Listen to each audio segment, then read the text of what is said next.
It doesn't matter to me any longer how long I live. What matters to me most is how I live. Every day, ask yourself that question, how you living? That if you're going to do something, you do it the right way. That it's never wrong to do the right thing. That how you do anything is how you do everything. The biggest poison in us is regret. Bad decisions, hasty decisions, too fast, and affects the next 20 years of your life.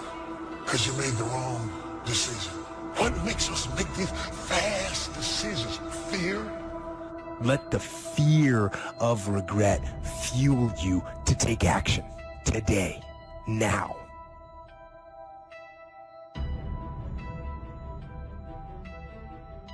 Most of us who are human have to deal with regret from time to time. I'm sure you can agree. Maybe regret because of a poor decision we made. You know, things that I wish I had done differently in my life or in my ministry. Of course, who wouldn't want to take another go at something and improve on the first try by doing it again? But the fact is, you don't get that chance. Don't let regret beat you down. Don't be a slave to regret. No, let it teach you. Let it make you better. The only one that can stop you is you. If you let your mistakes define you, if you wear labels that people stick on you, that will keep you from your destiny.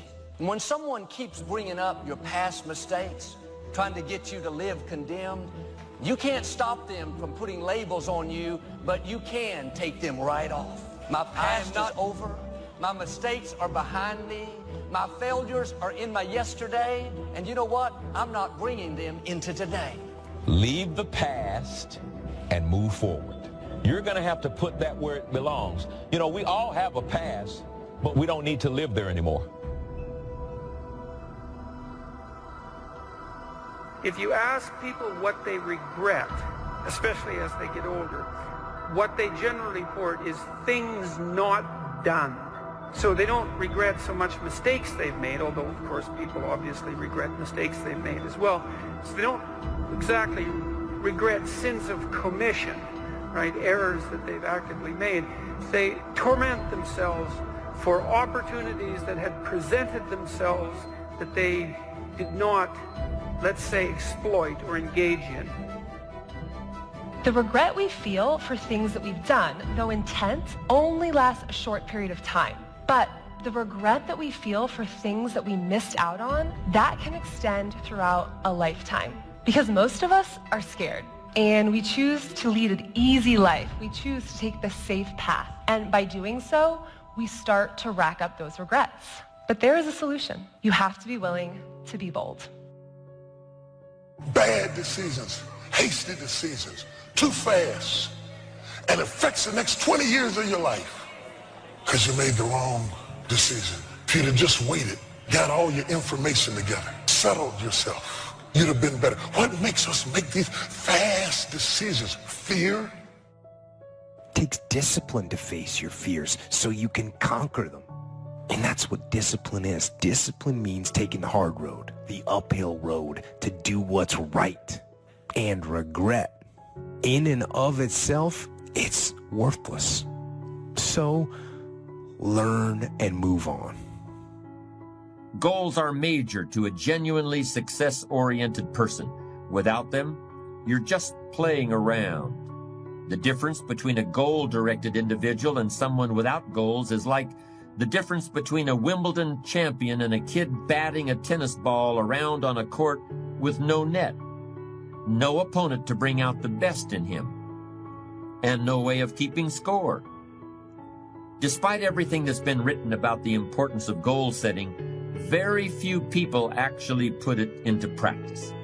It's always amazed me the way the average guy puts more thought and effort into planning his 2-week vacation than he devotes to planning his life. What's he taking a vacation from? He hasn't really decided what he's trying to do in life, but for 2 weeks out of the year, he just decides he wants to do something else. And this is what he plans very carefully. Challenge creates strong character, and goals represent challenge in its most positive form. Leaders have their personal goals clearly in focus, as well as the goals of the organization. In fact, one of the principal responsibilities of leadership is defining goals for the vast majority of people who aren't able to do it for themselves. True desire in the heart, whatever it is you want to do, work hard to get it. Don't just aspire to make a living. Aspire to make a difference. That was my mindset. And that's how you get through things. You immerse yourself wherever it is, and you become that. You become that and give yourself no way out. The scariest thing in the world to me, even to this day, was that could have been the rest of my life. I thought then I was trying hard. That's the scariest thing in the world. To absorb, let life touch you. Don't let it kill you, but let it touch you. The experiences you have, the good ones, the bad ones, the highs and the lows. Part of the gift you can give to others is the gift of your experience, if you remember. If it's vivid, if it's powerful, if it's fresh, if it's unique, if it's vital. You can really affect other people with the relating your own experience, just because we're too lazy to live the experience and then reflect on it. Live another week and reflect on it. Take a half a day at the end of the month, reflecting over the month. What were the numbers? Some weren't good, some were good. The books you read, the books you heard about, relating your experiences at the end of the month. At the end of the year, take a weekend. Take some time reflecting. Over the years, I've developed some ideas about effective goal setting, and I'd like to share those with you in a moment. When I was a kid, I used to dream what it would be like to buy a ticket on a railroad train and just go someplace. I really didn't think about where I'd be going or how long it would take to get there. I just loved the idea of getting on the train and just letting it take me someplace. I guess there's still something appealing about that idea, but it's not really the way you want to live your life as a mature human being. When you grow up, you buy a ticket on a train or a plane because you want to go someplace, and you know exactly where you're going. You may have to change planes in a different city, your flight may be canceled, and you may have to switch to another flight. You may not feel like talking to the person seated next to you, but you will persist. You know where you're headed, and you're quite determined to get there. That's goal-directed behavior in its simplest form. There are short-term goals and long-term goals. Long-term goals are the equivalent of a major journey. When you reach the point where you've achieved your long-term goals, your life will be fundamentally changed, and the process of getting to that point will transform you into a stronger, wiser, higher-performing person than you are now. How can you identify your long-term goals? On a sheet of paper or in a notebook, write these 5 headings. Number 1, what do I want to do? Number 2, what do I want to be? Number 3, what do I want to see? Number 4, what do I want to have? And number 5, where do I want to go? Now, under each of these categories, write down several possible long-term goals. Be very relaxed about this. Just allow your mind to flow and come up with 3 to 6 ideas for each category. Don't worry about a lot of details at this point, and don't spend too much time describing a particular goal. In category number 1, for example, what do I want to do? Suppose you want to write a book about the history of your family, going back to the arrival of your great-grandparents in the United States. Just quickly jot down family history. Then as you look down the list of categories, it occurs to you that you've always wanted to see the pyramids in Egypt. So you write pyramids. Keep writing down ideas as long as the list of categories continues to inspire you. You'll probably be surprised at some of the things that turn up. You may have kept a great many desires and aspirations hidden in the back of your mind, but the opportunity to write them down will move them to the forefront of your consciousness. That's one of the benefits of this technique. When you're satisfied with your list of long-term goals, read through the list once again. Then, beside each item, write the number of years that you believe it will take you to achieve that particular goal. For example, you may estimate that it will take you 10 years to research and write the book on your family history. But you'll need only 5 years to get yourself into a position where you can take a trip to the pyramids. Create a time frame like this for every one of your long-term goals. Immediate goals, those that will take less than a year to achieve, are important too, of course, and we'll deal with those separately in a moment.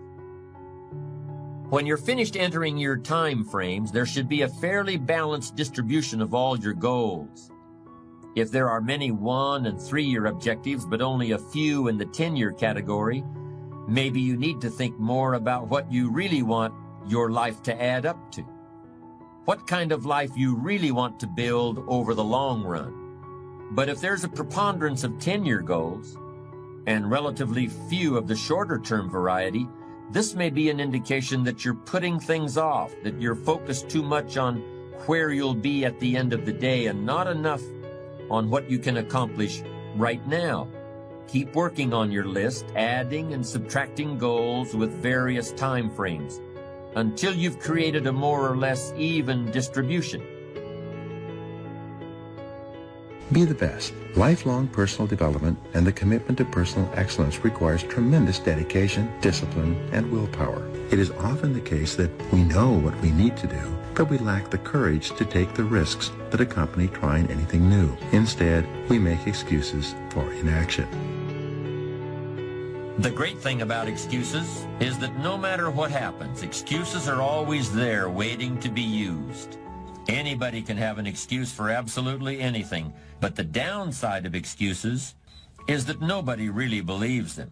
If you make excuses, they're going to know it, and they're going to think less of you. But if you refuse to rely on excuses, people are going to know that too, and they'll admire you for it.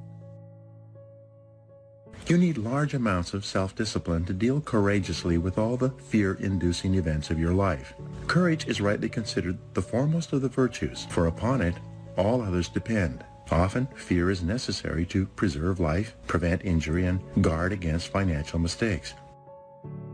As you might imagine, I don't think we should spend a lot of time regretting the choices we've made in the past. To spend time brooding over how things went, that's an illusion. What you're doing is suffering pointlessly in the present under the shadow of certain memories. You're telling yourself a story about something that might have been over and over again. How long do you want to do that for? And sometimes life is going to knock you down, but because you have been knocked down don't mean that you are finished. No, you knocked down but not knocked out. No. You got some reasons. It might be your own sense of pride and determination in the kind of life that you want to create. So, if everyone is afraid, what is the difference between the brave person and the coward? The brave person disciplines himself to confront, deal with, and act in spite of the fear. In contrast, the coward allows himself to be dominated and controlled by the fear. The difference between the hero and the coward is that the hero sticks in there 5 minutes longer. No one is born with fears. Fears can therefore be unlearned by practicing self-discipline repeatedly with regard to fear until it goes away.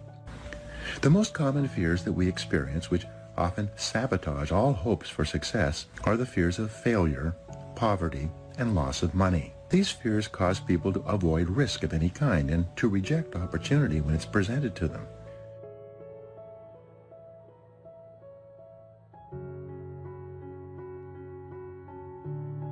How many times have you had a great idea, didn't do anything about it, and then a year later someone did something about it, made a lot of money, got the promotion, etc.? So when you have the idea, the inspiration to act, it's time. Act. And you don't have to know it perfectly. You know, you can drive from here to California, wherever you might be, assuming you're not in Hawaii, by going west. And what happens is that you don't have to see the whole route. You only need to see 200 yards ahead of you. At night, you can drive just with your headlights, and the headlights keep moving with you. And your goal in life is to get in the game. You don't have to see the whole blueprint. You just have to see the next steps, the next steps, the next steps. And if you keep taking the next steps, eventually you get to where you want to go. Does that make sense? We believe that when you are vibrating at the level of 100% expectancy that you're going to get something, it's already a done deal. You know, piece of cake, no big deal. We're going to win this thing. We're going to get that contract. You know, I'm going to make this thing happen. Then what happens is the universe literally responds. Sometimes when you're doing this, you're putting on the vision of this should happen by this date. It's okay to set goals like that, but sometimes it takes a week longer, a year longer, whatever. But law of attraction says if you'll just hold the expectancy, like attracts like. If you say, I want to be a millionaire, but I don't know anyone that would ever teach me how to do that, or I want to buy a car, but I don't have any money, then what you're doing is saying, it's like calling up Domino's Pizza and saying, send me a pizza, and calling them up a minute later and saying, never mind. It's like, you know, you've got to create the space mentally to hold this vision that you've got. And that requires expectation and then knowing that the perfect thing is on its way.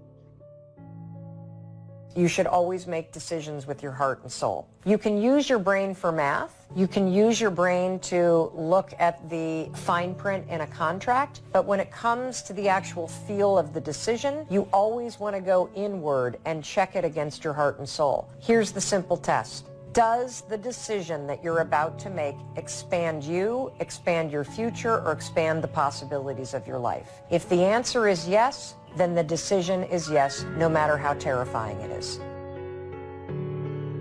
Here are some action exercises that you can do. Make a decision today to invest in yourself and getting better, as if your future depends on it, because it does.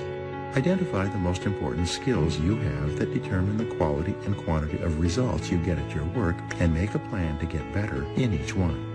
Set excellent performance in your work as a goal, and then determine exactly what you will need to do every day to join the top 20% or better in your field. Look ahead 3 to 5 years and determine the new knowledge and skills you will need in order to lead your field in the future. Then start acquiring them today. If you could wave a magic wand and become absolutely excellent, which one skill would have the greatest impact on your earning ability? Whatever your answer, set that skill as a goal, make a plan, and work on it every day. Commit yourself today to lifelong learning and never let a day go by without getting better in some area. Now comes the really challenging and interesting part. So far, you've just been adding things to the list, but now it's time to start making some selections. Now you're going to start asking yourself what's really important compared to what might just be sort of fun. Choose 4 goals from each of the 4 time frames, 1 year, 3 year, 5 year, and 10 year. Now you have 16 separate goals. So far, you've only referred to them in shorthand fashion, but now you're going to start seeing them very, very clearly in your mind's eye. You're going to see each goal just as if it were being realized this very minute. And you're going to write down a detailed description of exactly what you see.